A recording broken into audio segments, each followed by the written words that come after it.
Please hit the subscribe button and press the bell icon for more videos. আসসালামু আলাইকুম, আমি আসিফ। তো আজকে আমরা ওপেন সিলে আরেকটা কোড দেখব। এই কোডটার মধ্যে আমরা ছোটখাটো একটা প্রজেক্ট দেখব। এই প্রজেক্টটার মূল ঘটনা হচ্ছে এই প্রজেক্টের মধ্যে আমরা একটা রোটেটিং ফ্যান তৈরি করব, যে ফ্যানটা আসলে রোটেট করবে। এবং এই ফ্যানটার মধ্যে আমরা কি করতে পারবো, কিবোর্ড থেকে ইনপুট নিয়ে এই ফ্যানটার যে রোটেশন আছে এটার মধ্যে আমরা কিছু পরিবর্তন আনতে পারবো। যেমন হচ্ছে আমরা যদি কোনো বাটন প্রেস করি তাহলে ফ্যানটা রোটেট করা শুরু করবে, আবার যদি ওই সেম বাটনটাই আমরা প্রেস করি তাহলে আমাদের ফ্যানটা অফ হয়ে যাবে। আবার আমরা যদি আরেকটা বাটন প্রেস করি তাহলে ফ্যানটা যেদিকে ঘুরছিল সেটা রোটেশনের স্পিডটা বেড়ে যাবে, এবং অন্য একটা বাটন প্রেস করলে সেটার স্পিডটা কমে যাবে। মানে প্রেস করে আমাদের ধরে রাখতে হবে, তাহলে আমাদের স্পিড বাড়বে, এবং অন্য একটা বাটন প্রেস করলে স্পিড কমবে।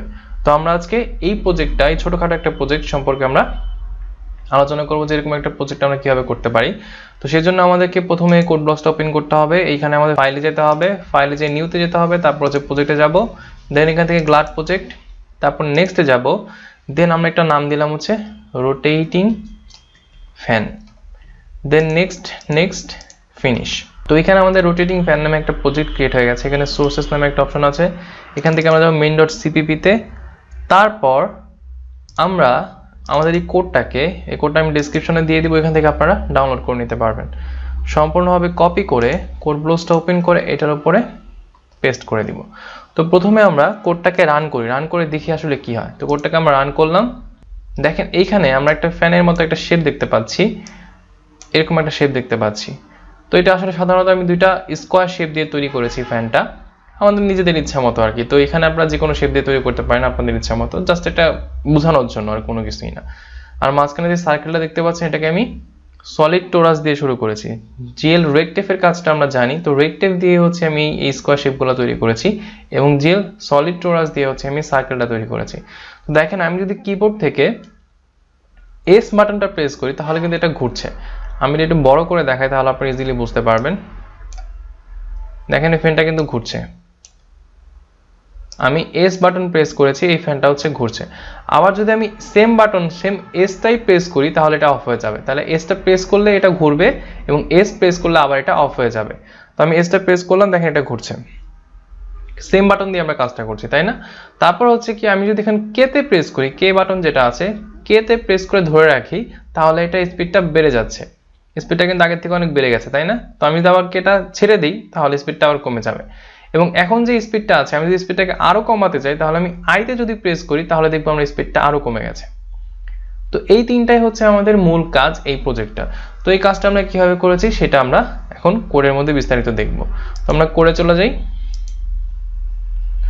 তো দেখেন এইগুলো সবকিছুই আপনারা জানেন, এগুলো সবই আপনারা জানেন, push matrix, GL colour tree, কোনটা কি। এইখান থেকে দেখেন এই যে জিএল রেকটেফ, এই জিএল রেকটেফ এর ঘটনা আমি আপনাদেরকে আগেই বলেছিলাম যে এখানে শুধুমাত্র আমরা যদি দুইটা বিন্দু বলে দিই x1 y1 এবং x2 y2 তাহলে আমাদের একটা স্কোয়ার শেপ তৈরি হয়ে যায়। তো দেখেন এখানে আমি সেই দুইটা বিন্দু দিয়ে কি করেছি, স্কোয়ার শেপটা তৈরি করেছি। মানে ফ্যানের যে দুইটা পাখা আছে, যে চারটা পাখা আমরা দেখতে পেয়েছি, সেই চারটা পাখাকে আমি হচ্ছে এই রেকটেফ দিয়ে তৈরি করেছি। দেন হচ্ছে আমি জিএল এই গ্লাড সলিড টোরাস দিয়ে কি করেছি, মাঝখানে সার্কেলটাকে তৈরি করেছি, যেটার মধ্যে এটা ছিল হচ্ছে আমাদের ইনার রেডিয়াস এবং এটা ছিল হচ্ছে আমাদের আউটার রেডিয়াস। এটা আমি আগেই বলে দিয়েছিলাম। এবং কালারটা আমরা দিয়ে দিয়েছি হচ্ছে নীল, এই জন্য আমরা গ্রিনের এখানে 1 রেখেছি, আমাদের যাতে সলিড টোরাসের কালারটা আলাদা হয় বা সার্কেলের কালারটা আলাদা হয় এবং আমরা যাতে বুঝতে পারি সেই জন্য আমি এখানে 1 দিয়েছি, মানে গ্রিন দিয়েছি আর কি। সাদা দিলে তো বোঝা যেত না, তো এর জন্য আমি এখানে গ্রিন দিয়ে দিয়েছি, এর জন্য বোঝা যাচ্ছে কালারটা। তো আশা করি এই তিনটা আপনারা বুঝতে পেরেছেন। নেক্সটে আমরা ওই স্পিন ফাংশনটা, স্পিন রাইট যে ফাংশনটা ছিল আমাদের কোন শেপকে ঘোরানোর জন্য, এটা আমরা আগের ভিডিওতে দেখেছিলাম, ওই ফাংশনটা এখানে আমরা ইউজ করেছি। এবং এটার অ্যাঙ্গেলটা দিয়েছি আমরা কত, -0.60 ডিগ্রি। তো মাইনাস দিলে আমাদের কি হয়, আমাদের ঘড়ির কাঁটার দিকে ঘুরে, তাই না? এর জন্য আমরা কি করেছি, এখানে মাইনাস দিয়েছি এবং এখানে আমরা পজিটিভ রেখেছি। তো এটা আমাদের কি হচ্ছে, ঘড়ির কাঁটার দিকে ঘুরছে। এই জেড এর মানটা পজিটিভ হলেও তো আমাদের ঘড়ির কাঁটার দিকে ঘুরে, তাই না? তারপর যদি আমরা এখানে মাইনাস দিয়েছি, এই কারণে এটা কি হচ্ছে, স্পিনটা হচ্ছে কোথায়, রাইট সাইডের দিকে।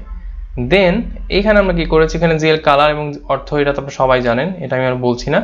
দেন এইখানে আমরা কি করেছি দেখেন, এই ফাংশনটা কাজটা আমাদেরকে বুঝতে হবে। কেসের মধ্যে আমরা লিখেছি হচ্ছে কি এস, তার মানে কি এইখানে একটা কথা আমরা লিখেছি, ইন্টিজার টাইপের একটা ভেরিয়েবল নিয়েছি আমরা, যেটার মধ্যে আমরা 0 কে অ্যাসাইন করে দিয়েছি, যে প্রথমে আমাদের এর ভ্যালুটা থাকবে কত, 0।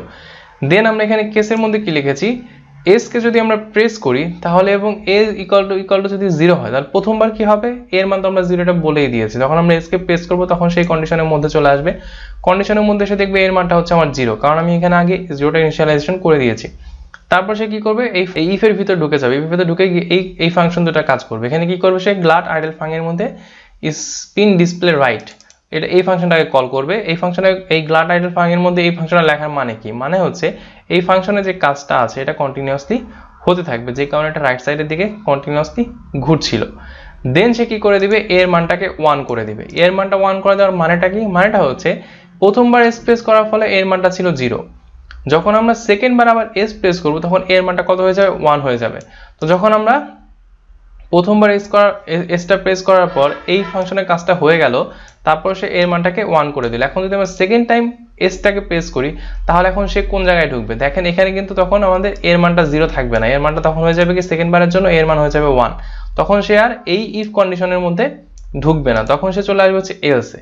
এলসে চলে আসার পর সে এখানে কি করবে, গ্লাড আইডল ফাংশনের মধ্যে দেখা যাচ্ছে নাল, তার মানে কি হচ্ছে কোনো এই গ্লাড আইডল ফাংশনের মধ্যে যদি আমরা নাল লিখি তাহলে যে কাজটা কন্টিনিউয়াসলি হচ্ছিল ওই কাজটা কি হয়ে যাবে, স্টপ হয়ে যাবে না, এটা আমি আমার আগের ভিডিওতে বলেছি। তো এইটাই হচ্ছে কি, তখন সে স্টপ করে দিয়ে সে আবার এর মানটাকে চেঞ্জ করে 0 করে দিবে। তার মানে কি হচ্ছে, একবার যখন আমরা এসকে প্রেস করলাম তখন ছিল 0, ওইটা আবার চেঞ্জ হয়ে গেছে 1, সেকেন্ড বার যখন আমরা এসকে প্রেস করলাম তখন এর মানটা ছিল 1, ওইটা আবার এই ফাংশনের মধ্যে এসে আবার এর মানটা হয়ে গেছে 0। তার মানে একবার আমাদের এই ইফ এর মধ্যে ঢুকছে, তারপর একবার আমাদের এই এলস এর মধ্যে ঢুকছে, আবার ইফ এর মধ্যে ঢুকছে, এলস এর মধ্যে ঢুকছে, তারপর সেম বাটন দিয়ে কিন্তু আমরা কন্টিনিউয়াসলি দুইটা কাজ করে যাচ্ছে, একটা হচ্ছে অফ করছি, একটা হচ্ছে অন করছি, তাই না?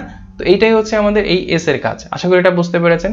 দেন আমরা কে এর মধ্যে কি লিখেছি, যদি আমাদের কে আমরা প্রেস করি তাহলে আমরা এখানে রোটেট এফ এর মধ্যে লিখে দিয়েছি -10, মানে হচ্ছে আমাদের যে অ্যাঙ্গেলটা ছিল শুধুমাত্র অ্যাঙ্গেলের মানটা আমরা মাইনাস করে দিয়েছি, কারণ দেখেন এখানে মাইনাস করেছিলাম দেখে কি হয়েছিল, আমাদের রাইট সাইডের দিকে ঘুরছিল না, -0.60 ছিল। তো এইখানে আমরা মাইনাসের মানটা আরো বাড়িয়ে দিয়েছি, বাড়িয়ে দিলে কি হবে, সে আরো বেশি অ্যাঙ্গেলে ঘুরবে, তাড়াতাড়ি ঘুরবে, এই কারণে হচ্ছে আমরা মাইনাসের মানটা এখানে বাড়িয়ে দিয়েছি, যে কারণে সে হচ্ছে আরো বেশি স্পিডে ঘুরছিল। তো আশা করি এটা আপনারা বুঝতে পেরেছেন, বাকি সবকিছু সেম আছে। তো এখন যদি এটা মাইনাস করে দিই তাহলে যদি বেশি স্পিডে ঘুরে আর ওইটা আমাদের মাইনাস মান ছিল, তাহলে আমাদের স্পিড কমানোর জন্য কি করতে হবে, এই অ্যাঙ্গেলের মানটা শুধু পজিটিভ করে দিতে হবে। এই কারণে আমি কি করেছি, জাস্ট অ্যাঙ্গেলের মানটা পজিটিভ করে দিয়েছি, যেই কারণে হচ্ছে কি আমরা আই প্রেস করে ধরে রাখলে ওইটা স্পিডটা কমে যাচ্ছে, আস্তে আস্তে কমে যাচ্ছে। এই মানটা যদি আপনি বেশি দিয়ে দেন তাহলে কিন্তু এটা উল্টা দিকে ঘোরা শুরু করবে, এই 3-এর থেকে যদি বেশি দেন বা আরো বেশি দেন, তো এই মানটা আপনি চেঞ্জ করে দেখতে পারেন যে আসলে কিরকম হচ্ছে। যদি আপনি বেশি মান দেন তাহলে দেখবেন যে আপনি লেফট সাইডের দিকে ঘোরা শুরু করে দিচ্ছেন, তো এরকম হতে পারে। তো আশা করি এই জিনিসগুলো আপনারা বুঝতে পেরেছেন। তো এই 3টাই কাজ ছিল আমাদের এই প্রজেক্টটা, বাদ বাকি যে ফাংশনগুলো আছে এগুলো সম্পর্কে আপনারা সবাই জানেন, এগুলো আমি অনেক আগেই বলে দিয়েছি। তো এইটা আশা করি আপনারা সম্পূর্ণভাবে বুঝতে পেরেছেন। তো যদি বুঝে থাকেন এই প্রজেক্টের ভিডিও এবং আপনাদের কাছে ভালো লেগে থাকে তাহলে অবশ্যই লাইক করবেন, শেয়ার করবেন, কমেন্ট করবেন আমার ভিডিও দিতে, এবং অবশ্যই আমার চ্যানেলটিতে সাবস্ক্রাইব করতে ভুলবেন না। ধন্যবাদ।